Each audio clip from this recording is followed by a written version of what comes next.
Okay, ladies and gentlemen. So, Nadi Jyotish or Bhrigu Nadi Jyotish is what we are going to discuss today. Bhrigu is a rishi, and the existence of Bhrigu Rishi is thousands and thousands and thousands of years ago. You must understand one thing, that we all are the lineage of our rishis. You know that none of you is a lineage of uh, a Rahu or a Rakshasa or a devil or something. I don't know from where this word devil has come, but you know, uh, basically, we all are the lineages of Rishi. So if we are lineages of Rishi, how can we go wrong in our life? Right? We should not idly go wrong in our life, in any sphere of our life.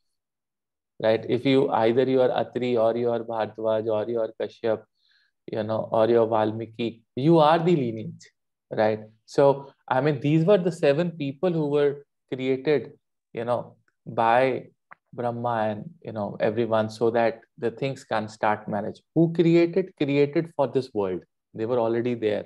But for this world, they were assigned the task. So if they were assigned the task, they started creating the Srishti, you know, uh, then we should not go wrong in our life if we follow what our rishis, what our munis have asked us to do in our life.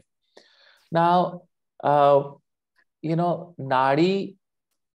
or Bhrigu Nadi Jyotish is a concept where lots and lots of importance has been given uh, to Brihaspati. You'll not even imagine, right? Why it is given to Brihaspati, I'll tell you, because these people, all these Rishi Munis were looking in the sky every day and learning Jyotish, not like you and me, that we have a dedicated guru, हमारे guru हैं, हमारे teacher हैं जो सिखा रहे हैं. Their gurus were Vishnu, their guru was this universe. So how they started learning Jyotisha was they thought that okay, we have a Surya Devata here. Okay, so this is one Surya Devata. It's right in the center. And then, there are orbits. Okay, so uh, you know, we have people joining. Okay, so we have orbits around Surya Devata. Okay, so there's one orbit. Please mute yourselves, ladies and gentlemen, whoever has joined. Yeah, thank you.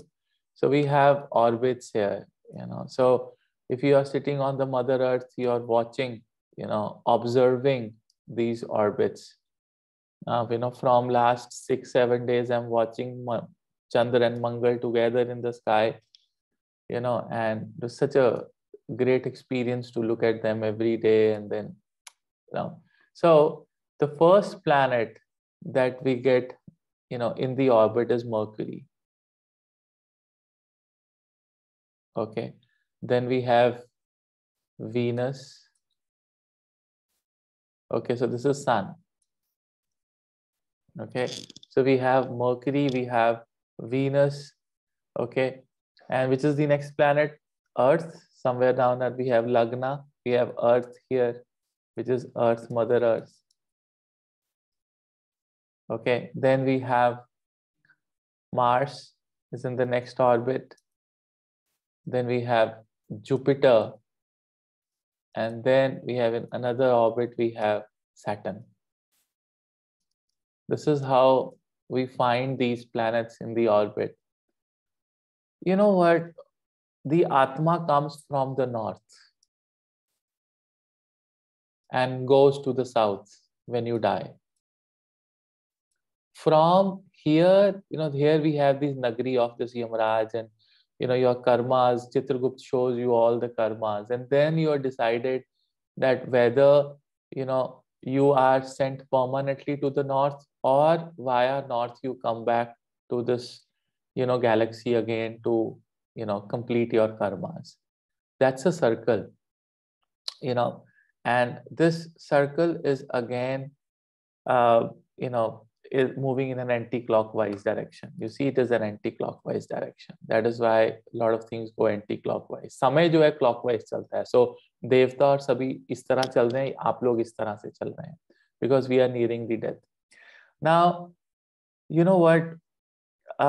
When the soul comes, the first thing that soul receives is a boundary. Okay, boundary given by Saturn, right? So it is just like immigration clearance. You know, from Canada you go to America.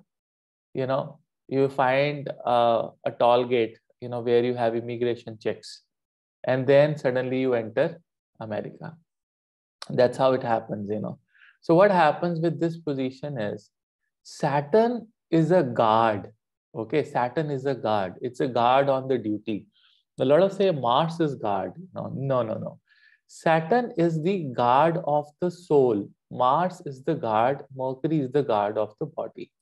You know, always remember, you know, these two important things. Now, soul is basically entering a body. When a soul comes here, it is yet to take a birth. It is yet to take a body.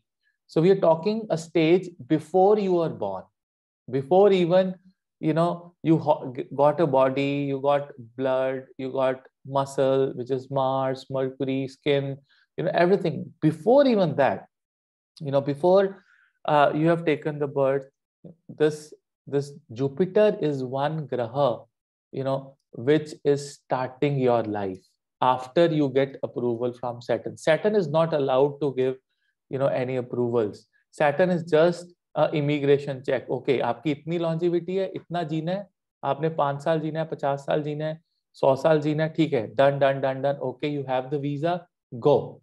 The first planet that welcomes you in this universe is Jupiter. That is why this Jupiter is known as Jiva Karaka. Yes or no? The Karaka for the Jiva is Jupiter, Dev Guru, Brihaspati. So you know what? In the Nadi Jyotish, these people have discarded Lagna. Whatever Lagna you are Aries Lagna, Taurus Lagna, Vrishab Lagna, whatever Lagna you are, they don't care about it. According to them, the best prediction for anyone's life can be given through something known as Jiva Lagna. Wow. And it makes a lot of sense. Jiva Lagna. So what do you mean by Jiva Lagna? Means Lagna where you have Jupiter. Lagna where you have Jupiter. So that means everyone has Jupiter in his or her chart. सबकी कुंडली में देवगुरु बृहस्पति है. वो ये कहते हैं कि अगर आप किसी की इंटेलिजेंस, उसकी जिंदगी की ट्रेट्स, वो जीव कैसा होगा, उसकी नेचर कैसी होगी, they want to discard the ascendant.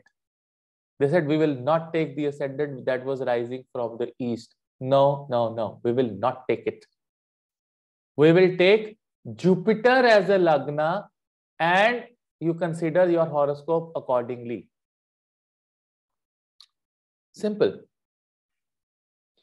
And when I applied this principle, in my horoscope, my own horoscope, it was working 100%. It was working 100% that, oh, this is what I am. So they consider, why have they considered this? Tell me why. What is the reason, ladies and gentlemen, to consider Jupiter as a Lagna? Why? Because the major reason is, one is the celestial reason that you have here. The second reason is they consider you as a lineage of gurus. Aren't you the lineage of a guru? Maybe Saptarishi, or out of the 18 rishis that have contributed into Shastras and Jyotish. After the class is over, I want someone to write the names of the 18 rishis in the group. who are responsible for writing Jyotish.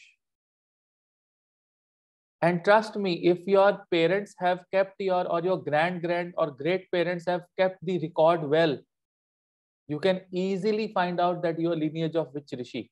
Like for an example, my parents have, my great grandfathers have kept it very good. And they told me that that we people, our Gotra is from the Kashyap Rishi. So whenever there is a puja which is happening, they're asking me the Gotra, we say Kashyap Gotra. So Gotra, Kashyap Gotra, Bhardwaj Gotra. See, people are saying Bhardwaj Gotra. So you are the lineage of Bhardwaj. I am the lineage of Rishi Kashyap. So are my children. So the Jiva Karka is coming from, yes, Angiras. You know, the Jiva Karka is coming from Brihaspati. The Jiva Karka is coming from Brihaspati. So they said that you want to understand a person's traits. You want to understand what kind of a personality he is, what kind of a job he's going to have, what kind of life he's going to have. You always make Jupiter as a Lagna and rotate your chart. Just like we make Surya Kundli and Chandra Kundli, you make the Jupiter Kundli. And now you can understand, that what is a person like. Look at your own horoscope. Look at your own horoscope, and then you'll understand that if Jupiter is in the Lagna, where are the other planets moving? That becomes one of the major areas of your life. So if I rotate my Lagna to Virgo rising, where we have Jupiter and Saturn in the Lagna, from the Mesha Lagna, I found myself more fitting in the, in the Mercurian Lagna, rather than, I found myself in the Mesha Lagna. To be very honest, I don't say that you should discard it. They have not discarded it.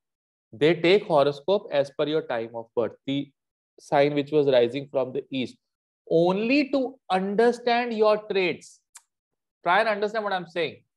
Just to understand your traits, they want a Jiva Lagna. They are considering your horoscope as it is. इसको आप ये मत लेना कि वो आपका Jupiter को rotate करके ही हॉरोस्कोप लेते हैं in the nadi. No. They will take your regular horoscope just to understand your mental, psychological intelligence. They want your chart to be rotated with the Jupiter Lagna, which is known as the Jiva Lagna.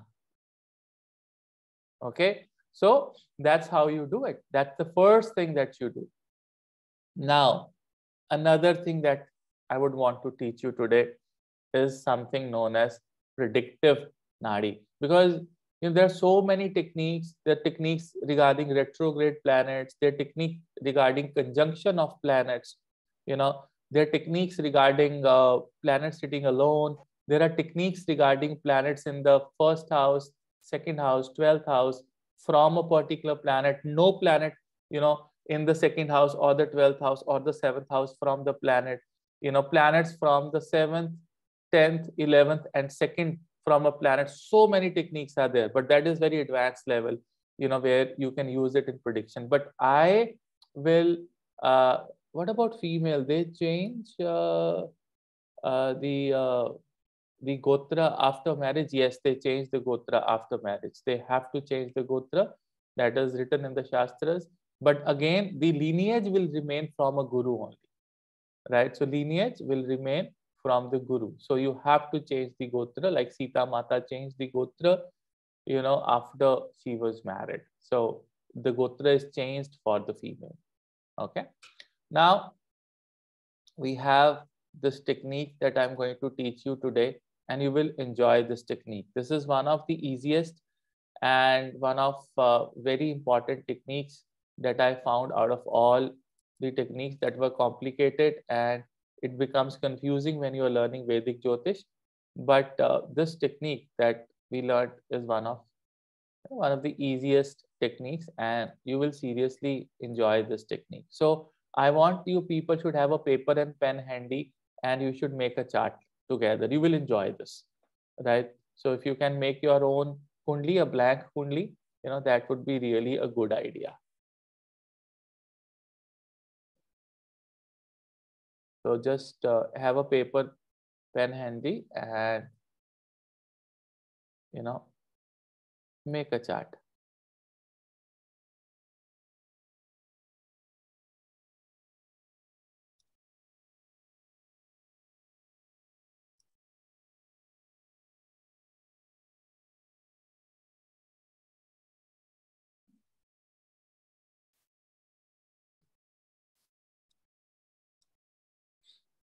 Okay.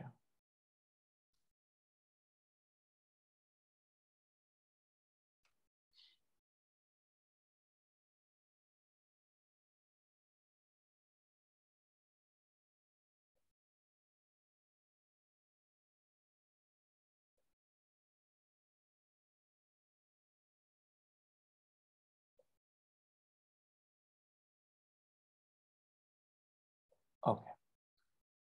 Now,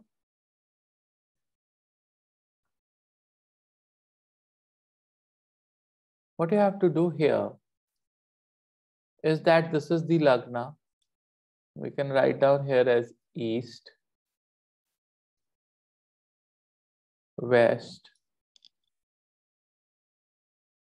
north, and south.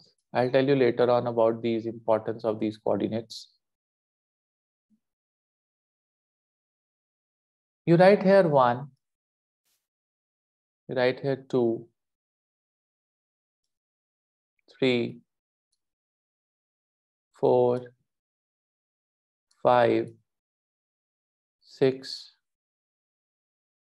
7, 8, 9, 10, 11, 12. You are writing these numbers irrespective of whatever Lagna you are. You are Mesha Lagna, fine. You are Rishabh Lagna, Meen Lagna, Makar Lagna, whatever Lagna you are, you write these numbers. 1, 2, 3, 4, 5, 6, 9, 10, 11, 12. Now, you add 12 numbers in every house. So then 1 plus 12 is how much? 13. So I'll write here 13. 2 plus 12 is how much? 14. So write 14. 3 plus 12 is how much? 15. 4 plus 12 is 16. 5 plus 12 is 17. 6 plus 12 is 18. 7 plus 12 is 19. 8 plus 12 is 20. Then 21, 22, 23, and 24. There should be a comma in between. Commas. Comma लगा देना बीच में.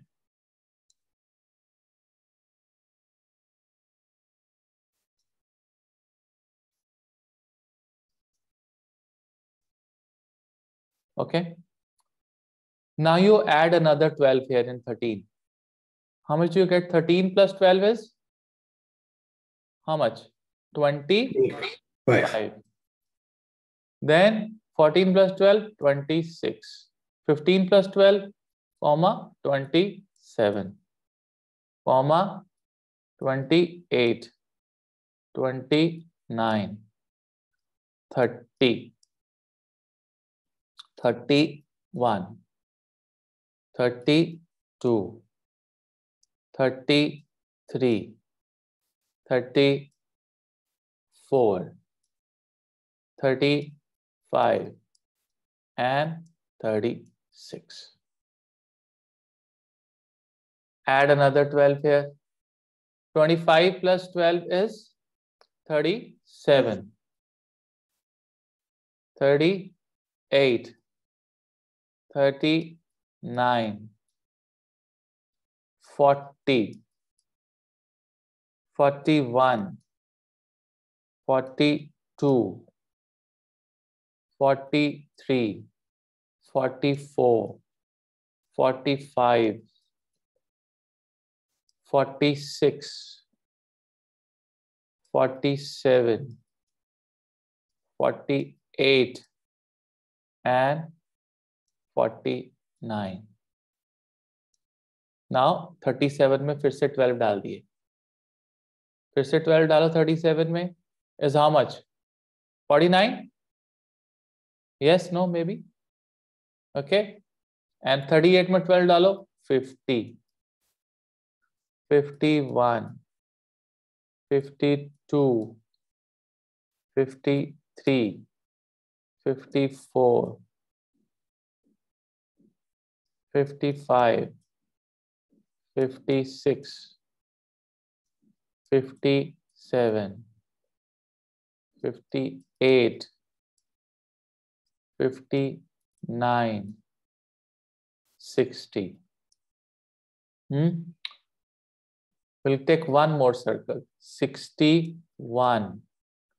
फिर से 12 डाले. 62, 63, 64, 65, 66, 67, 68, 69, 70, 71 and 72. Okay, इतना ही लिखते हैं अभी. We will just write this much only. Now this prediction technique have some principles. These years that you see 1, 13, 25, 37, 61 are considered as years of your life. So they are years of your life. Years of your life. Bhrigu ऋषि कहते हैं कि आप कोई भी prediction करेंगे तो देश काल पात्र को लेकर करेंगे. You know what is a देश काल पात्र? I have taught you this thing in Jyotish Bhushan. देश काल पात्र. Who will explain me what is देश काल पात्र? Who can explain me what is देश काल पात्र? My Jyotish Bhushan students, I have taught you देश काल पात्र. What is देश काल पात्र? To see whether the native is of what age when we are making a prediction, and give a remedy that suits that age. Similarly, who the person is, the patra who is receiving that the remedy from us, and the desh is basically where he is from, right? I mean. Exactly. It is to understand the kind of a native who is coming to you. If there is a native who is probably 5 years old and asking for a job, I mean, it doesn't match with Desh Kal Patra. You know, somebody who is in late 80s or early 90s and asking for a marriage consultation doesn't match the Desh Kal Patra. You know, so Desh Kal Patra is to have a basic understanding that a native is coming with regards to, you know, what sort of a question, what can be the question, right? What can be the situation of that particular native. So this is over and above Jyotish, that whenever you're talking to, you know, a native, a client, you yourself should be intelligent enough to understand कि his queries, his questions will be around what. So you have to keep Desh Kal Patra in your mind. Now here in the Nadi Jyotish, there are, out of the 9 planets, 5 planets are considered auspicious and 4 planets are considered Badak. Okay, so I'll make a list of the auspicious planets and the Badak planets here, right? Natural, you know, auspicious planets and natural Badak planets. So they consider that any planet in a Var system, like there is a Vara system, Soma Vara, Mangal Vara, Buddha Vara, Veer Vara. Var is the energy, is the Shakti of that day. So he says that one planet before the Guru Vara, the auspiciousness starts. सो गुरुवार से पहला कौन सा वार आता है? बुधवार. Okay, so according to them, the auspiciousness starts from Mercury and ends at Sun. Okay, so what they think is, they think Mercury is auspicious in the nadi, naturally अच्छा result देता है. Jupiter is auspicious, then Venus is auspicious, even Saturn they are saying auspicious, and then according to the Vara Chakra, and Sunday is auspicious, Sun is auspicious. What they consider natural badhak and problematic situation are 4 planets, which is Moon. They consider as that it will give you troubles. Moon, Mars, Rahu, and Ketu. These have capabilities to put you in a speculative mode. In a speculative mode, highs and lows, at times you'll feel good, at times you'll feel really bad about a situation based on these planets. They say, oh, this is good. These are difficult planets. That is what, Bhrigu Rishi is saying clearly. And then they're talking about Rashis.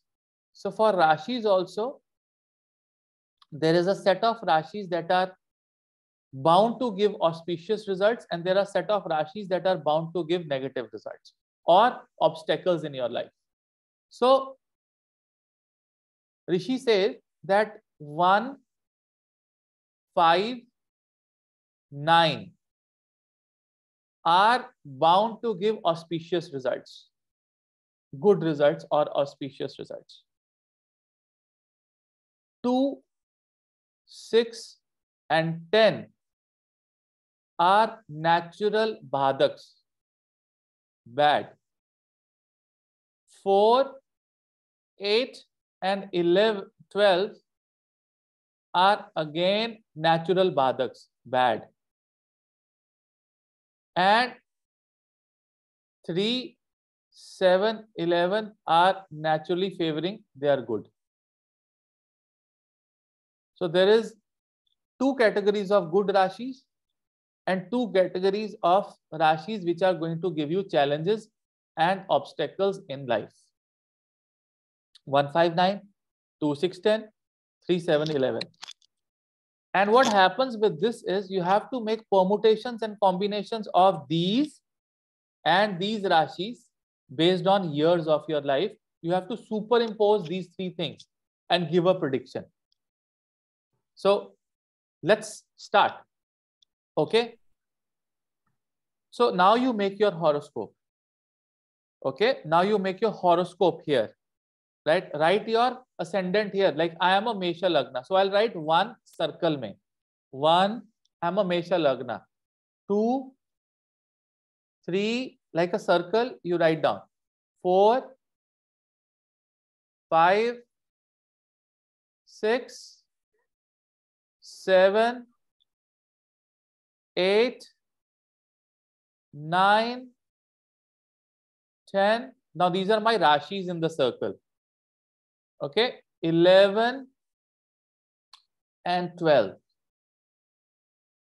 Just based on the Rashi auspiciousness.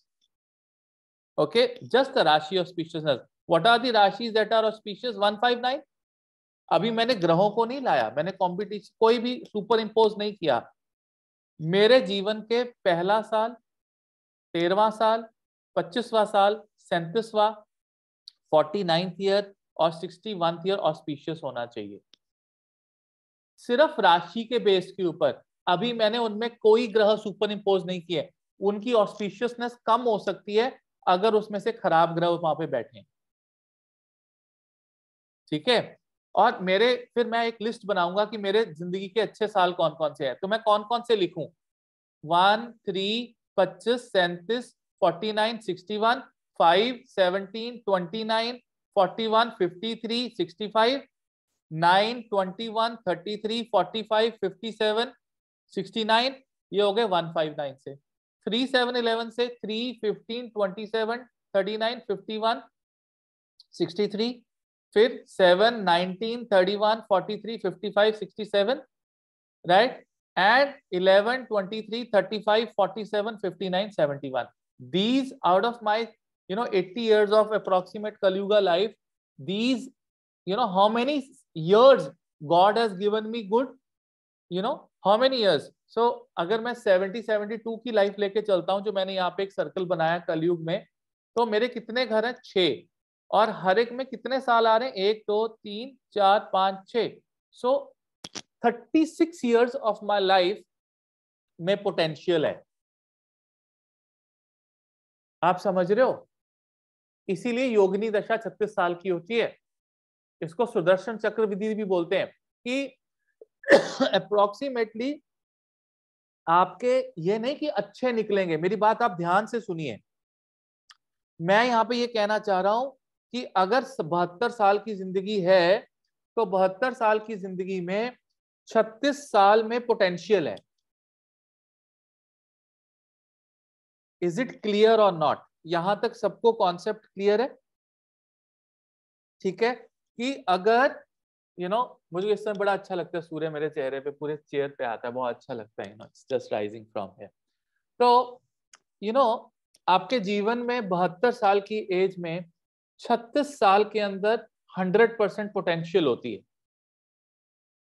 ठीक है, अब आपको यहां से एक और चीज भी पता लग जाएगी। क्या पता लग जाएगी? सिंपल चीज, आप कौन से ईयर में हैं, कौन से घर में, कौन सी राशि के अंदर है, आप ये देखिए, और वहां से आपको पता लग जाएगा कि आपका जीवन उतार चढ़ाव वाला होने वाला इस साल में, it is going to be smooth. सिर्फ फर्स्ट इंप्रेशन लिया हमने हमने अभी उसमें प्लैनेट्स को नहीं डाला, अभी प्लैनेट्स की इनपुट्स लेनी है उसमें, क्योंकि प्लैनेट्स के अपने प्रिंसिपल्स हैं। सो अगर आप 47th ईयर में हो, तो आप देखो कि 47th ईयर आपकी कौन सी राशि में आ रही है, या आप 50th ईयर में हो तो आपकी कौन सी राशि में आ रहा है, नॉट इन दी हाउस, क्योंकि ये राशि बेस्ड कॉन्सेप्ट चल रहा है अभी हाउसेस पे तो हमने अपनी उम्र, अपनी आयु लिखी है, लेकिन अभी मैं आपको राशि के बारे में बता रहा हूं। सो आप जरा लिख कर बताओ यहां पर कि किस किस का ऑस्पिशियस चल रहा है और किस किस का खराब चल रहा है, और अगर ऑस्पिशियस है तो वो खराब क्यों हुआ? Because of certain planetary positions, उनकी वजह से खराब हुआ था। ठीक है, देखो कितने लोग auspicious auspicious. You have to figure out कि आउट ऑफ द 12 हाउसेस आपका जो जीवन है इस समय कौन से घर में खड़ा है। सबसे पहले तो ये देखो, छठे भाव में खड़ा है, सप्तम भाव में खड़ा है, अष्टम में खड़ा है, नवम में खड़ा है, दशम में। अब आप मेरे को बताओगे यहाँ पे, मैं 81 बॉर्न हूं, मैं आपको छोटी सी एग्जांपल देता हूँ। ठीक है, मैं 81 बॉर्न हूँ, 81 के हिसाब से मेरा कौन सा ईयर चल रहा है जीवन का? बोलो, फटाफट से बोलो। अरे नहीं, 42nd चल रहा है ना। हम अगर 2022 में हैं तो 41st ईयर कंप्लीट हो गया ना इस जुलाई में। 41st जुलाई में कंप्लीट हो गया, 31 साल जो है, तो 42nd ईयर में आ गया ना मैं। You understand? 42nd ईयर चल रहा है, 41 कंप्लीट है, तो मेरा 42 कहां पे आ रहा है बताओ? 6th house. 6th हाउस में आ रहा है, और राशि कौन सी आ रही है उसमें 6th हाउस में? 6 नंबर। 6 नंबर ऑस्पिशियस है? बाधक। छठा भाव क्या होता है? रोग, शोक, कर्जा, ऋण, बीमारी, शत्रु, लिटिगेशन, प्रॉब्लम्स। इस साल में मैं हॉस्पिटल पहुंचा कि नहीं पहुंचा? छठा भाव। जी। सर्जरी हुई कि नहीं हुई? जी। आप समझ रहे हो मेरी बात? ठीक है, अभी हमने तो कुछ कुंडली मतलब बनाई नहीं है, अभी तो हमने कोई ग्रहों के प्रिंसिपल्स, नाड़ी ज्योतिष के कम से कम 1000 पद्धतियां हैं जो हमने अभी इस पे अप्लाई नहीं की है। हमने तो सिर्फ एक आइडिया लिया है इस साल का।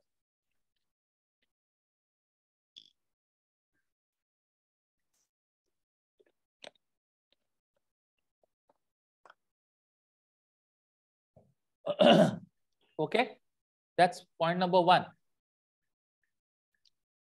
अभी सिर्फ आपको इतना पता लगा कि आप कुंडली के कौन से घर में एक्टिव है इस समय। देखो जैसे जीवन चलता है ना, वैसे ही आपके जिंदगी के साल चलते हैं आपकी कुंडली के ऊपर। आप यहां से शुरू हुए थे असेंडेंट से, लगन से, आप मूव हुए सेकंड हाउस में, थर्ड हाउस में। अब ये प्रिंसिपल कैसे मजेदार है, देखो सिंपल सी बात है। आपकी लाइफ में आप फर्स्ट ईयर में यहाँ पे थे, पहला साल डिपेंडेंट थे, माँ को, आप माँ के साथ थे। और सेकंड, दूसरे साल से आपका टेस्ट डेवलप होना शुरू हुआ। देखो ना, दूसरे साल से टेस्ट डेवलप हुआ था, 2 नंबर, दूसरा साल आपके जीवन का। आपको खट्टा मीठा, अगर आप दूध पसंद नहीं आता था, कुछ सेरेलैक डाल के, तो आप फुर करके मुंह से निकाल देते थे। Second year of your life. Third year of your life में आपको कम्युनिकेशन स्टार्ट हुआ, माँ माँ पापा दबा के बोलना शुरू हुए।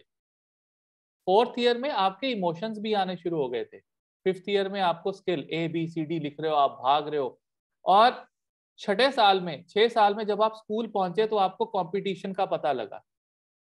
7 साल की आयु में आपको पता लगा ऑपोजिट सेक्स भी होता है, ये लड़का है ये लड़की है। वहां पर आंखें खुलनी शुरू हुई।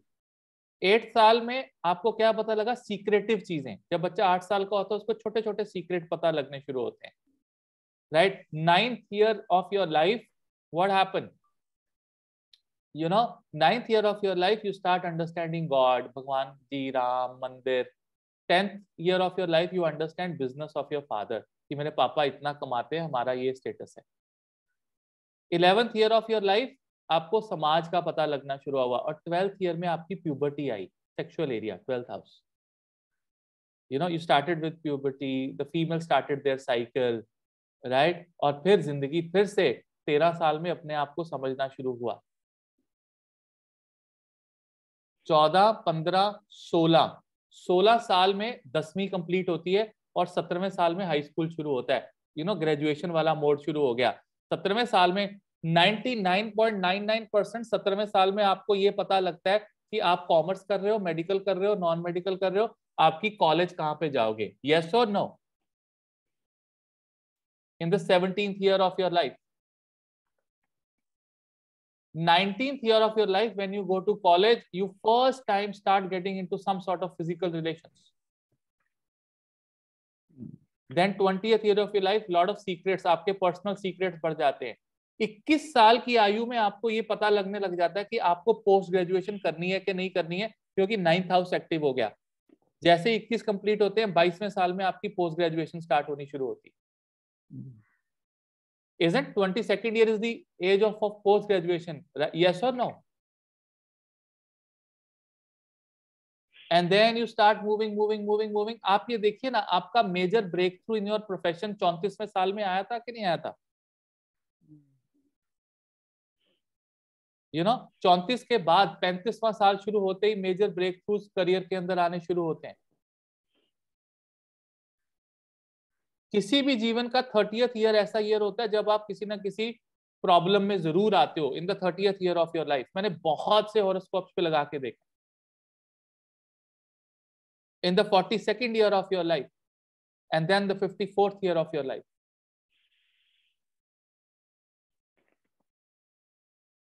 31st 32nd year of your life, partnerships, marriage से रिलेटेड इंपॉर्टेंट डिसीजंस, संतान प्राप्ति, ये सब चीजें होती हैं। देश काल पात्र की बातें कर रहे हैं, क्योंकि आप छोड़ो सभी ग्रहों को, छोड़ दो 2 मिनट के लिए, जस्ट अपने जीवन को देखो कि आपका जीवन जो है वो यहाँ पे चल रहा है। ये आपके जीवन के ईयर्स हैं, 1 2 3 4 5 6 7 8 9 10, इस तरह से इन घरों के ऊपर वो पीरियोडिकली घूमेंगे और आपको उस घर से जुड़ा हुआ देश काल पात्र को मन में रखकर आपको कोई ना कोई रिजल्ट जरूर मिलेगा। ये नाड़ी ज्योतिष में भृगु ज्योतिष हमेशा कहता है। या amazing. 45th 9th house Libra, ये बहुत सटीक। If a 31 year comes in Badak, then we should not consider marriage that year or wait for the 32nd. It depends upon the planets that are sitting. We'll have to see the planets now. हमें planets देखने हैं इसके ऊपर। अब मैं यहाँ पर अपने planets डालने शुरू करता हूँ।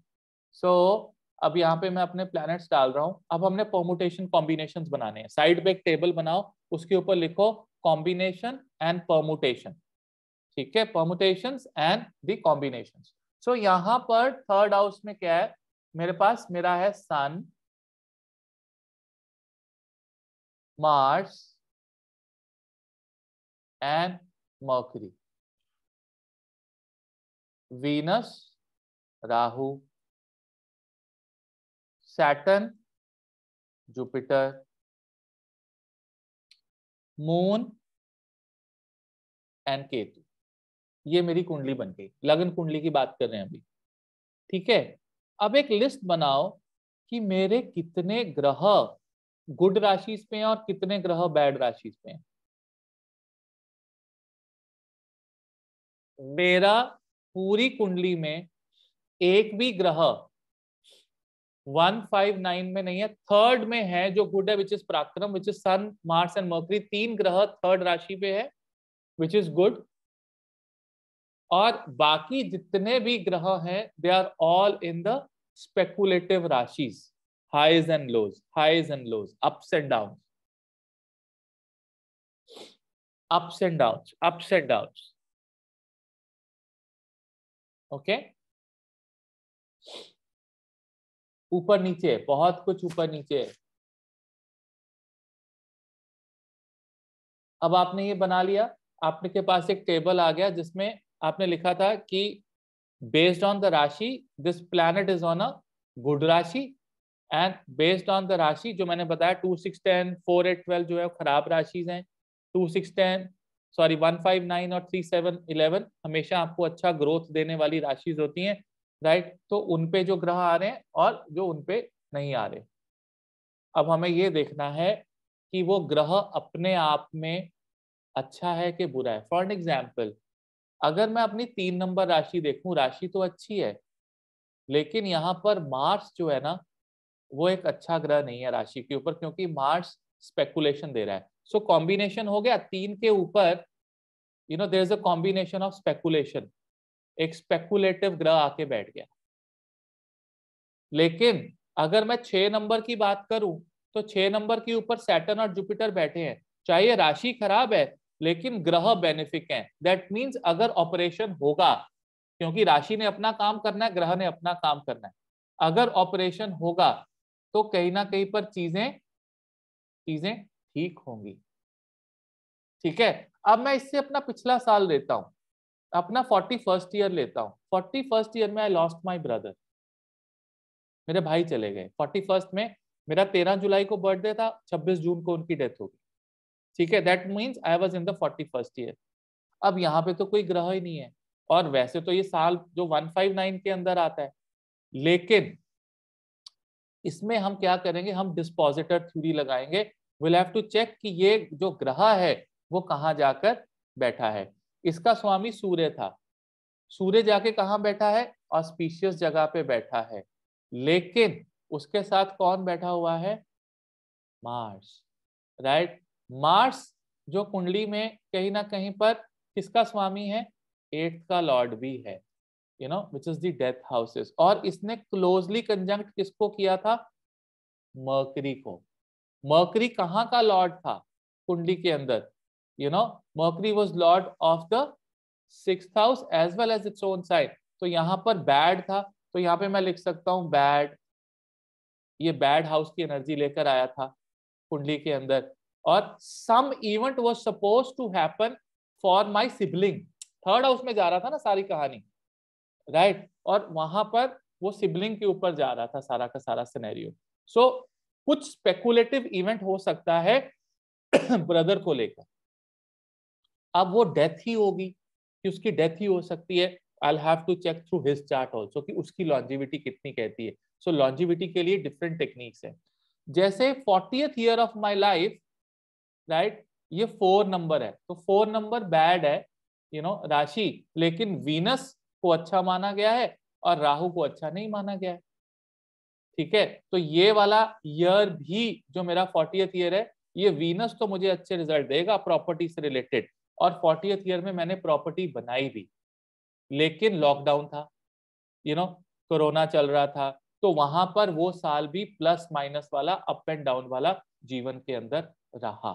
मींस आपका एक पूरा स्मूथ ईयर तब जा सकता है अगर उसमें कोई ग्रह स्पेकुलेशन वाला साथ ना बैठा हो, कंजंक्शन ना हो, या उसकी डिस्पोजिटर थ्योरी में जहां पर वो डिस्पोजिटर जाके बैठ रहा है वहां पर कोई अनऑस्पिशियस ग्रह ना बैठा हो तो स्मूथ है, अदरवाइज चीजें स्मूथ नहीं होंगी। राइट? तो कितने कॉम्बिनेशन आप यहाँ पे लगा रहे हैं मुझे बताइए। यहाँ पर कॉम्बिनेशन क्या क्या लग रहा है? एक तो लग रहा है हमें पहले बेसिक ईयर का पता लग रहा है कि वो ईयर कैसा होगा। ठीक है, अगर ईयर का हमने निकाल लिया कि मेरा ईयर 6th हाउस में है, मेरा ईयर 7th हाउस में है, मेरा ईयर 9th हाउस में है, मेरा ईयर 12th हाउस में है। ठीक है, 12th हाउस के ट्रेड्स बेसिक ज्योतिष आपको पता है, foreign settlement, losses, isolation, meditation, 8th house है तो occult sciences, in laws, sudden events, ये सब 8th का है। अब आपने देखना राशि कौन सी बैठी है। अब मेरा तो है ही जेनरिक हॉरोस्कोप है, मेरा नैसर्गिक हॉरोस्कोप है क्योंकि मेरा मेष लगन है। आप लोगों को देखना है कि आपकी कुंडली के हिसाब से वहां पर एक पॉजिटिव राशि बैठी है कि नेगेटिव राशि बैठी है। तो आप लिख लेंगे पी है तो एक पी ऐड कर देंगे उसमें। फिर आप देखेंगे उसमें जो ग्रह बैठा है वो पॉजिटिव बैठा है कि नेगेटिव बैठा है। राइट? उसके बाद आप डिस्पोजिटर भी चेक करेंगे उसका, चाहे वो ग्रह पॉजिटिव नेगेटिव बैठा है, लेकिन उसका ब्रेन कैसा चलेगा उस ग्रह का, उसका जो ब्रेन चलेगा वो डिपेंड करेगा डिस्पोजिटर के ऊपर। राइट? उसका इंटेलिजेंस पावर डिस्पोजिटर पे डिपेंड करती है। और फिर आपको देखना है कि उस साल आपकी इंटेलिजेंस कैसी रहने वाली है, वो डिपेंड करेगा कि उसका उस पर्टिकुलर हाउस का जो डिस्पोजिटर है वो कौन है, बेनिफिक है कि मेलेफिक है, और वो कौन सी राशि में बैठा है, बेनिफिक राशि में बैठा है या मेलेफिक राशि में बैठा है। इस चीज से आप प्रिडिक्शन लगा सकते हैं। तो ये 3 से 4 स्टेप्स हैं नाड़ी ज्योतिष के, जो बहुत एक्यूरेट प्रिडिक्शन जो है करने के लिए केपेबल हैं। सो आप में से कोई बताएगा अपना एक्सपीरियंस? इसमें सबसे ज्यादा गुरुजी इंपॉर्टेंस किसको देंगे, राशि को देंगे या जो वहां पर प्लेनेट बैठ रहा है उसको देंगे? इक्वल इंपॉर्टेंस, इक्वल इंपॉर्टेंस है। ग्रह को सबसे ज्यादा प्रायोरिटी है यहाँ पर, राशि तो बेस है ना। मतलब हमारा साल जो है वो खराब है या सही है हमें ओवरऑल पता लग गया। अब उस साल को कोई बचाने आ रहा है, मतलब नाश के ऊपर सत्यानाश है कि नाश के ऊपर बचाव है हमारा। आप अपने अपने लाइफ का सबसे वर्स्ट ईयर देखो जाकर, हो सकता है वो ऑस्पिशियस राशि पे बैठा हो लेकिन उनके ऊपर फिर आगे दृष्टियां भी आती है, लेकिन आप जरूर देखेंगे कि वहां पर कुछ ना कुछ लॉस मेकिंग का आपको साइन मिल सकता था easily from the Nadi Jyotish. Yes Hima? Hare Krishna Guruji. Hare Krishna. Just wanted to share जी थोड़ा सा साइट्स। श्योर। जैसे 10th हाउस में मेरा स्पाइसिस राशि है, 12 राशि, 12 नंबर। हाँ, अभी एक मिनट यहाँ पे रुके। सो 10th house, ladies and gentleman, profession, father, है ना, कर्म। ठीक है, और कौन सा राशि है? स्पाइसिस। स्पाइसिस ऑस्पिशियस है? No. No. Pisces ups and downs वाला है, आगे बढ़ो। एंड वहां मेरे प्लैनेट्स राहु एंड मार्स अंगारक योग बनता है। So it is 34 year and it was that is 2 years back. So I came back from US. I lost my job completely. 1 year I was in isolation that year. So it matches like ऐसे जैसे 35 years which is 11 number, 1 number, वहाँ कोई planet कुछ भी नहीं है। I again started my job in India and I'm slowly growing. देख रहे हो आप? मतलब कई कॉम्बिनेशन आपको इतने सटीक मिलेंगे, इतने क्लियर मिलेंगे, और इसको आपने दी रिजल्ट नहीं मानना, आपने इसको एक इनपुट लेना है। आपने वैदिक ज्योतिष के चार्ट को तो देखना ही है बिकॉज वो बहुत ब्रॉडर है। ये एक इनपुट है कि आपको अपने जीवन का एटलीस्ट ये तो पता लगता है कि आप कौन से घर के रिजल्ट्स जो है कल्टीवेट करने वाले हो। So जैसे अभी next year 36 आएगा, which is again going to be bad. 12th house, I mean second राशि है, but कोई planet नहीं है। हाँ, तो उसका डिस्पोजिटर कहाँ है? कौन है उसका डिस्पोजिटर? मार्स, मार्स है, सॉरी वीनस, सॉरी। वीनस है ना, वीनस एक अच्छा ग्रह है, पहली बात है ना। ओके तो ओके थोड़ी सांस आने लगी, हाँ अच्छा ग्रह है। ओके। अब वो कहाँ बैठा है? 7th हाउस विद 9 नंबर राशि। हाँ तो बड़ी अच्छी राशि है। कोई नई पार्टनरशिप, एसोसिएशन, यारी दोस्ती, कुछ ना कोई जीवन में एक साथ सब कुछ आएगा। बट मेरा वीनस वैसे भी अफेक्टेड है सर। ठीक है, तो मतलब वो पूरे रिजल्ट नहीं देगा, बट कोई ओके खराब नहीं होगा। Okay okay okay sir. So, Guruji, if we do not have any planets in the Rashi, we still see the dispositor, dispositor. Okay. Dispositor, कोई ग्रह नहीं। आप जरूरी थोड़ा है कि हर एक के घर में ग्रह होंगे। Will have to jump to the dispositor. Dispositor क्या कर रहा है वहां पे, कैसा है कैसा नहीं है। और एक प्रिंसिपल मैं आपको बताना चाहूंगा कि अगर ग्रह रेट्रोग्रेड है, सपोज अगर ग्रह रेट्रोग्रेड है, तो रेट्रोग्रेड से एक साल पीछे चलती है ये सारी प्रिडिक्शन। अगर ग्रह रेट्रोग्रेड है तो उससे एक साल प्रिडिक्शन चलेगी। सपोज यहां पर मैं दिखाता हूं आपको, तो एक साल प्रिडिक्शन जो पीछे चली जाती है। फॉर एग्जाम्पल, अगर मेरा यहाँ पर मान लो कोई कोई मून, तो सॉरी यहाँ पे अगर सैटर्न जुपिटर रेट्रोग्रेड होता, तो सैटर्न जुपिटर के जो रिजल्ट्स हैं वो 5th हाउस के मिलेंगे मुझे। मतलब 6th के तो मिलेंगे ही मिलेंगे, 5th के भी मिलेंगे। तो मुझे इसको भी साथ में कंसिडर करना है। सो इन नाड़ी ज्योतिष, रेट्रोग्रेड ग्रह अपने से पिछले घर के भी रिजल्ट्स देता है। पूरा इंपैक्ट अपने से पिछले घर का आता है उसमें। हाँ जी, अब बोलिए श्रिया। गुरुजी। सॉरी सॉरी सॉरी प्रवीण जी, एक मिनट, श्रिया से बात करके फिर आप जी पे आते हैं। हाँ जी सर, तो मैं पिछले साल की बात करती हूँ जब मैं आपसे जुड़ी थी सर। जी 31 इयर्स में मेरा 1 नंबर आ रहा है एरीज। 7th हाउस में एसोसिएशन हो गया आपके साथ। मार्स मेरा 3rd हाउस में बैठा है, नई ज्योतिष की कला सीख रही हूँ और उस पे दृष्टि और वो 9 नंबर में। तो जुपिटर 3 नंबर में है, जो कि बहुत अच्छा है। जुपिटर 3 नंबर में 9वें घर में स्पिरिचुअलिटी में मेरा एनहांसमेंट हो गया। न्यू वेंचर ज्योतिष में स्टार्ट हो गया, एसोसिएशन हो गया सर। तो तीनों चीजें बैंग ऑन। ठीक है, तो इस तरह से होता है। जी प्रवीण जी बताइए। गुरुजी वही 52 इयर्स की एज में अभी घर लिया जैसे, तो मैं सोच रहा हूँ चौथे 4 नंबर है। Oh my God, but fantastic. Moon है वहां बाधक, बट उसका डिस्पोजिटर इज वीनस, तो उसने शायद हाँ, ये फन लेकिन दिक्कत आई होगी। हाँ बहुत आई जी, आपको मालूम है बहुत जबरदस्त दिक्कत आई होगी उसमें, जी जी, यू नो। आपको तो वो मालूम। प्रॉब्लमेटिक, लेकिन उसने बना दिया, हाँ जी उसने बना दिया, समहाउ जी कर दिया। कंबशन होता है ना वीना जी, तो कंबशन क्या है कि शिव जी हैं, कंबशन करने की शक्ति सूर्य में है, राइट। तो उसके रिजल्ट स्लो हो जाते हैं। जब भी ग्रह वीक होगा तो वो उतनी ऑस्पिशियस रिजल्ट नहीं दे पाएगा। यस रमन। हरे कृष्णा गुरुजी। हरे कृष्णा। गुरुजी मेरे को एक चीज क्लियर करना है, जैसे अभी जो सर्कल आपने बताया वो जैसे मेष लगन से स्टार्ट करके बताया। मैंने मेष लगन से स्टार्ट ही नहीं किया, मैं तो लगन उसमें वन, डाला ही। अच्छा वो सबके लिए कॉमन रहेगा। हाँ हाँ, मैं तो मेष लगन डाला ही, मेरे तो ओ, कुंडली में मेष लगन की, तो मैंने मेष लिखा। मैं तो मेष लगन बोला नहीं, मैं तो बोला कोई भी लगन हो सकता है। जो नंबर वाइज है 1 2 वो वैसे ही कॉमन रहेगा सबके वो तो लिए। ईयर है आपके जिंदगी के, ओके। आपके लाइफ के ईयर्स हैं। मैंने तो उसमें बोला ही नहीं मेष है ये लगन है, मैंने बिल्कुल ऐसा नहीं किया। जी गुरुजी। डराओ मत मुझे। जी सॉरी सॉरी। ठीक है जी, ठीक। Vivek ji. Hare Krishna, Guruji. Hare Krishna ji. So, Guruji, I have two observations. At the yes. age of 21, that comes to my 9th house, and there I have a Taurus, that is natural Badak, and Rahu is sitting there, that is also not auspicious, and I lost my father in that age. देखो देखो, clear indication. And the second observation, at the age of 24, that comes the 12th Bhava, that is Leo, and Leo is sitting in the 4th house. My mother was uh, detected with cancer. So हाँ, both the observations are matching. Yeah. See see see see see see see it will. मैं थोड़ा ध्यान से इत्मीनान से करोगे ना इसको, प्रिंसिपल को, क्योंकि इसमें और भी बहुत सारे प्रिंसिपल जुड़े हुए हैं। आपको पता है नाड़ी ज्योतिष में कंजंक्शन बेस्ड ऑन डायरेक्शंस होती हैं। You know that conjunctions are based on directions. अच्छा मुझे बताओ, ईस्ट में कौन कौन सी राशियां होती है?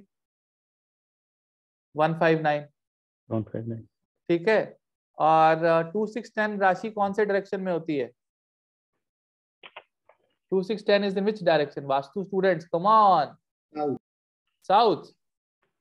Okay. 3 7 11 is in which? West. West. Okay. 4 8 12 is North. North. 1 5 9 में अगर जितने भी ग्रह बैठे हैं उनको नाड़ी ज्योतिष बोलता है कि they are all conjunct together, क्योंकि ये ईस्ट की डायरेक्शन थी, उसी के एक ही बीम में वो सारे ग्रह हैं। 1 5 9 इज वन बीम, उसी में जैसे नक्षत्र का हम देखते हैं ना पॉकेट्स, उसी में वो एक हैं। तो जो ईस्ट में सारे ग्रह हैं वो लिस्ट बना लो, 1 5 9 के अंदर जो ग्रह उनकी लिस्ट बनाओ, लिखो ईस्ट सारे प्लैनेट्स। फिर लिखो 2 6 10 में उनको लिखो साउथ, उनकी लिस्ट बना लो। मैं राशि की बात कर रहा हूँ, हाउसेस की नहीं। 3 7 11 की लिस्ट बना लो जो जो ग्रह हैं, और 4 8 12 के प्लैनेट्स की लिस्ट बना लो। Basically they are working as conjunction in your horoscope. ये सारे ग्रह वो उस कंजंक्शन के रिजल्ट दे रहे हैं आप। इससे भी बहुत सी प्रिडिक्शन, एडवांस थोड़ा सा लेवल हो जाएगा, अभी मैं आपको नहीं सिखाऊंगा इसके बारे में, क्योंकि फिर आप पागल ही हो जाओगे कि ये तो बहुत ज्यादा हो गया है। क्योंकि this is slowly we move on with various charts and examples to understand कि ये कंजंक्शन कैसे काम कर रहा है, राइट? बट आज जो जी पारुल जी, Guruji, I wanted to share whatever happened in mine because ये थोड़ा सा complicated लग रहा है मुझे. So 37 years, 37 years old, and then वो मेरे first house में आता है जिसमें moon है. It's a दग्ध राशि. फर्स्ट हाउस मत बताओ, मुझे ये बताओ राशि कौन सी है? वर्गो. हाँ, तो वर्गो खराब है। So वर्गो खराब है. मतलब आप हाउस मत बताओ, राशि की बात करो। और हाँ, ईयर आपका फर्स्ट हाउस में आया, राशि वर्गो आई। फर्स्ट हाउस में ईयर आया, वर्गो आया, वो दग्ध राशि में है। दग्ध राशि भी है ये, और उसके साथ में मून है।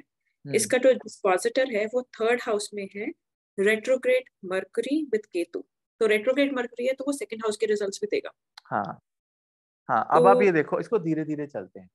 जैसे आपका 6 नंबर लगन में लिखा हुआ है ना, तो हमने यहाँ पे लिखेंगे अनऑस्पिशियस, बैड राशि। ठीक है।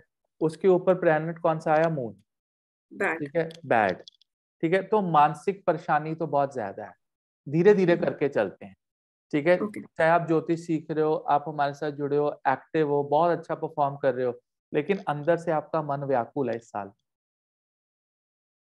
ठीक है, व्याकुलता बहुत है। और चंद्रमा भगवान कृष्ण को रिप्रेजेंट करता है, तो आपकी कृष्ण भक्ति भी जुड़ी है। यू नो, सडनली जब लगन में चंद्र होता है ना, तो लगन में कौन आ गया? कृष्ण आ गया, कृष्णा भक्ति आ गई, ठीक है। अब पहली प्रेडिक्शन तो ये हुई, इसकी अब डिस्पोजिटर लेके चलते हैं थर्ड हाउस में, ठीक है। थर्ड हाउस में आपकी 8 नंबर राशि है, ठीक है, विच इज नॉट गुड, फिर वो खराब है। उसके ऊपर केतु बैठा है, केतु शोध का, रिसर्च एंड डेवलपमेंट का कारक है, ठीक है, और वो स्पेकुलेटिव आपको दे रहा है। देखो, ज्योतिष सीखना आसान नहीं है, मुश्किलों के साथ सीखा जाता है, ठीक है। और आप ये देखिए कि जब से आपका साल शुरू हुआ होगा, ग्रुप्स में हमारे साथ आपकी मैक्सिमम कम्युनिकेशन है। सेकंड एंड थर्ड हाउस के रिजल्ट दे रहा है मर्क्यूरी, और आप बार बार जाके अपनी कम्युनिकेशन को चेक करते हैं कि मुझे ये लिखना था, इसमें ये होगा, I will go back in the notes and find out. तो आपकी पूरी थीम जो है इस प्रोडक्ट कॉम्बिनेशन के साथ मैच कर रही कि आपका ये सब चल रहा है, right. Now mercury also represent your siblings, your brothers, sister. तो आपको उनका ध्यान रखना है इस साल में कि उनको कोई प्रॉब्लम या उनकी लाइफ में कोई मेजर इवेंट ना हो।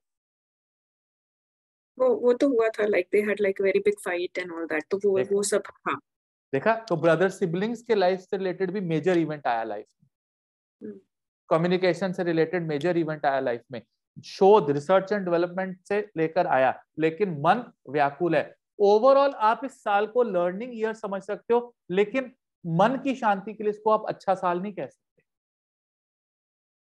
चंद्रमा is a path towards wealth, तो फाइनेंस को लेके भी थोड़ा अप एंड डाउन ये ईयर आपका रह सकता है।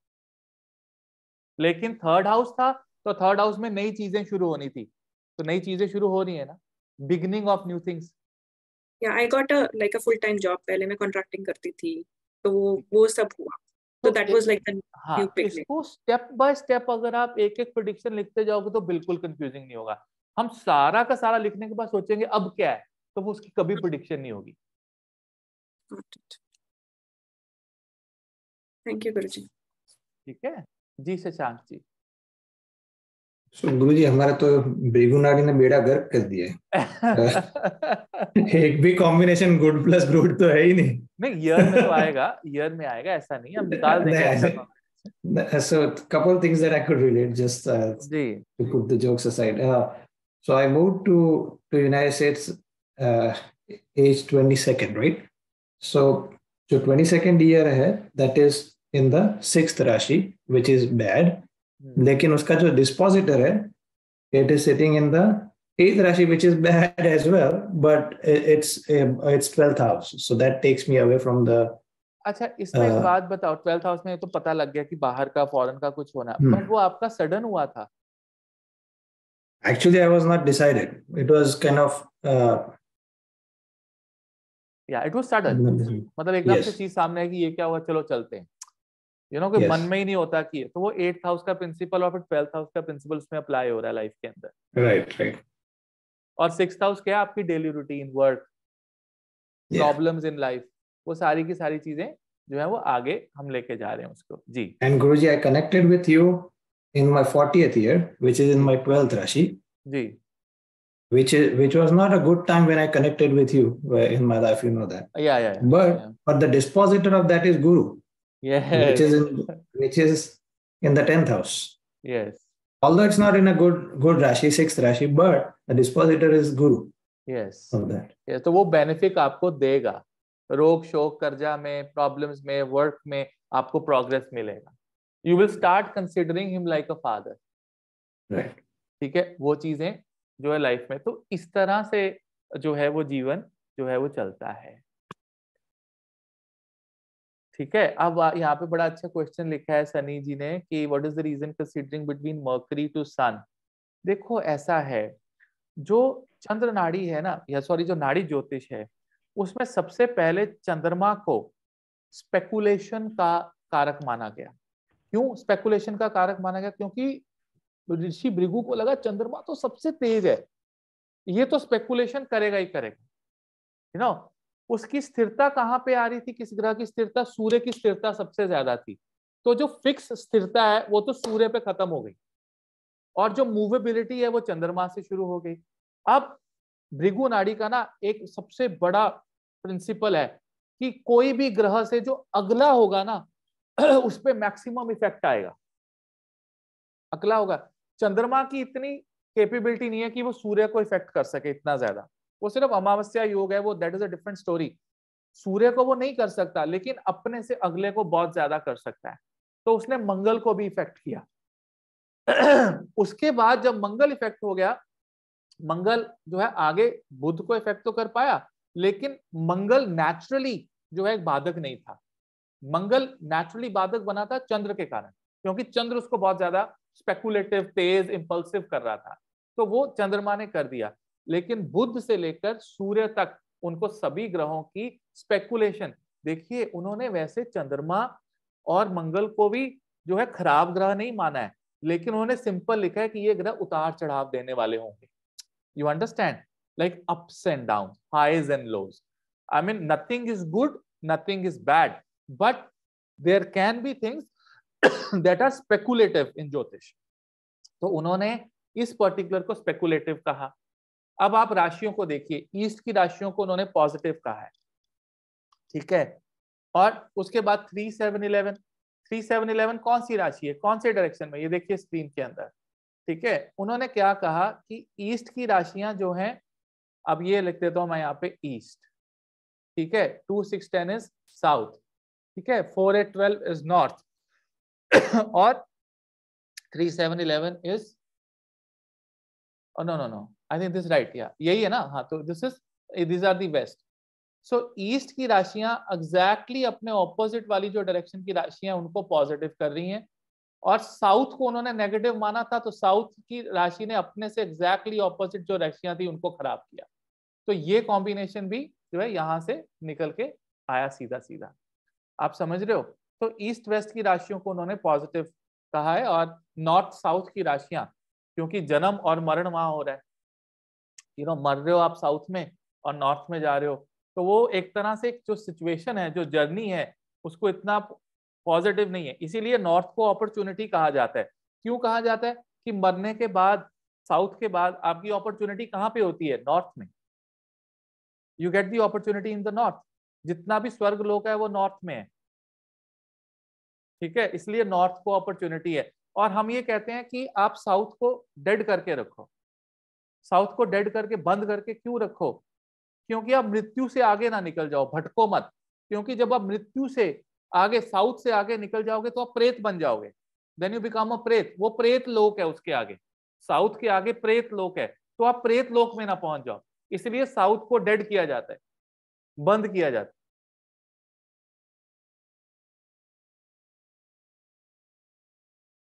Guruji dispositor, can you explain again? Don't get. Jyoti ji, dispositor है, मान लो एक पर्टिकुलर हाउस में कोई ग्रह ही नहीं है, एक पर्टिकुलर हाउस में कोई ग्रह ही नहीं है, उस ग्रह को क्या है? डिस्पोजिटर। मतलब उस पर्टिकुलर राशि का स्वामी डिस्पोजिटर कहलाता है। सपोज सेकंड हाउस में कोई ग्रह नहीं है, मेरा सेकंड हाउस वीनस का है, तो अगर सेकंड हाउस के ईयर्स को मुझे देखना है, जो जो ईयर्स सेकंड हाउस में आ रहे थे, तो मुझे definitely have to jump to the Venus. मुझे उस वहां पे जाना पड़ेगा, मुझे देखना पड़ेगा, ठीक है? तो this is how you look at. अब जैसे मेरा 43rd ईयर है, उसका स्वामी वीनस है conjunct Rahu, not in a very auspicious sign. तो मुझे पता है कि एक एवरेज सा साल निकलने वाला है, 4th house related to my mother, mamma and all that. So थोड़ा अगर मैं देखता हूँ तो मेरा दिमाग खराब होना शुरू होता है, तो मैं रुक जाता हूँ वहां पे, तो मुझे पता है कि चीजें कहाँ पे क्या क्या खराब हो सकती हैं। So we consider the year that is running when event happens, और ईयर रनिंग ईयर, क्योंकि हम प्रेजेंट को देख रहे हैं ना। अगर पिछला साल देखेंगे तो पिछला साल देखेंगे, जो रनिंग ईयर है उसके घर की हम जो है वो चीजें हम लेंगे। सो गाइस, ये एक नाड़ी ज्योतिष की पद्धति थी। हमें अप्रोक्सीमेटली 1.25 घंटा हो गया बात करते, और ऐसा लगे सिर्फ 15 मिनट हुए हैं आपकी क्लास लिए हुए। मुझे तो फील ही नहीं हो रहा कि 1.25 घंटा हुआ है, राइट? आई एम फीलिंग कि जस्ट 15 मिनट ही हुए हैं आपकी क्लास में, और हम 15 मिनट और बोल सकते हैं, which is like another 1.5 hours. But felt few minutes seriously. बिल्कुल मुझे खुद को लग रहा है कुछ मिनट ही हुए हैं, but I think it's 75-80 minutes in the class now. 80 minute हो चुके हैं, 1.25 घंटे से ऊपर हो चुका है। How is Jupiter लगना applied है? कुछ भी नहीं, ये देखो, very nice question. आप अपना चार्ट खोल के फिर आपको इसमें बताते हैं। Like this is my chart, और स्क्रीन को शेयर करते हैं। और अगर आप मेरे बारे में जानना चाहते हैं तो आपको कुछ नहीं करना है। I hope you can see the screen now. I will make this as my lagna. So this is the traits of a person based on नाड़ी ज्योतिष, जिसमें वो कह रहे हैं कि जुपिटर लगन में है, तो जुपिटर लगन में होंगे तो इंसान को स्पिरिचुअल और इंटेलिजेंट बनाएंगे। सैटर्न साथ में है तो वो रिस्ट्रिक्टिव भी बनाते हैं थोड़ा सा। But then when it comes to fifth house मंत्र शास्त्र का है, तो केतु बैठे हैं। बहुत ज्यादा रिसर्च एंड डेवलपमेंट मैंने अपने मंत्र शास्त्र में की है, अपना डेडिकेशन दी है। अगर सूर्य की बात करें तो 100% डायरेक्शनल स्ट्रेंथ के साथ सूर्य है, बुध है, राइट, एंड मार्स है। ये तीनों शानदार ग्रह हैं 10th हाउस के अंदर। सो मैं आपको ऑनेस्टली बताऊं, मैंने अपने 42 ईयर्स की लाइफ में कभी भी प्रोफेशनल अप्स एंड डाउन्स नहीं देखे हैं। 18 साल की आयु से लेके अब तक मैंने अपने प्रोफेशन में हमेशा ग्रोथ ही देखी है। I have always have been in leadership roles. I have always led from the front. I have never been bashed by my seniors. I have never been कभी सीनियर, किसी मैनेजमेंट ने मुझे गाली नहीं दी। 18 साल की आयु से लेके 42 साल तक कभी मौका ही नहीं आया, कभी वक्त ने ऐसा दिया ही कि ऐसा हुआ हो, राइट? समाज के साथ रिलेशन स्पेकुलेटिव जरूर रहे हैं, क्योंकि यहाँ पे राहु रहा है, राइट? और जब भी आप ग्रो करते हैं तो आपको समाज के साथ कुछ लोग तो गालियां देंगे, राइट? और गालियां खा के इंसान इस लेवल पे आता है, राइट? जब भी आप मेहनत करते हैं, आप दो लोगों से आगे बढ़ते हैं, तो लोगों को तकलीफ तो होगी ही होगी, राइट? क्योंकि एक समझदार इंसान का एक ना समझ को बात समझाना बहुत मुश्किल होता है, बहुत मुश्किल होता है। मतलब you can't deal with a ना समझ पर्सन, आप डील ही नहीं कर सकते, राइट? तो इस तरह से जो ये चीजें हैं वो मेरे जीवन में रही। 42 ईयर में 6 का भले आपको गुरुजी वो फल मिला, बट उसका डिस्पोजिटर सैटर्न जो है जुपिटर के साथ है, तो that is a very good combination. वो तो बच गए ना, मुझे तभी ऑपरेशन ठीक हो गया जी। और 6 नंबर राशि तो थोड़ा वो बाधा आई, मतलब और देखो 6 नंबर की बुध का होता है ना जी। ऑपरेशन किस दिन हुआ था? बुधवार को। बुधवार ही था जी। वेडनेसडे। ये चीजें बहुत सटीक हैं, बहुत सटीक हैं। अगर इन पे प्रैक्टिस की जाए ना मजा आता है। गुरुजी सैटर्न को जब हम लोगों ने यहाँ पे ऑस्पिशियस माना है, वो इसलिए माना है क्योंकि वो एक राशि में बहुत टाइम तक रहता है और बिकॉज इज अ कर्म कारक।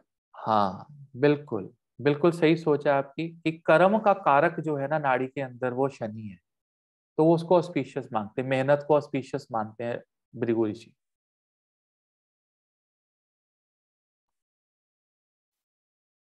बिल्कुल सही। यस ज्योति, आप कुछ कहना चाहते हैं?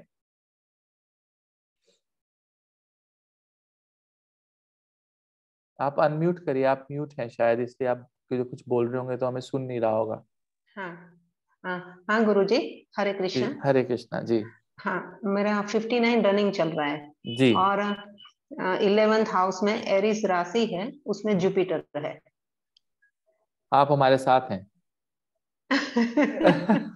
सिंपल, जुपिटर बैठा है मेष में, 11th में, होप्स विशेस डिजायर्स। हाँ यस यस। और एरीज का जो डिस्पोजर है मार्स, हाँ वो लियो में बैठा है, 2nd हाउस में। Fantastic. Lot of gains from guru, teacher, learning will come and you will start practicing.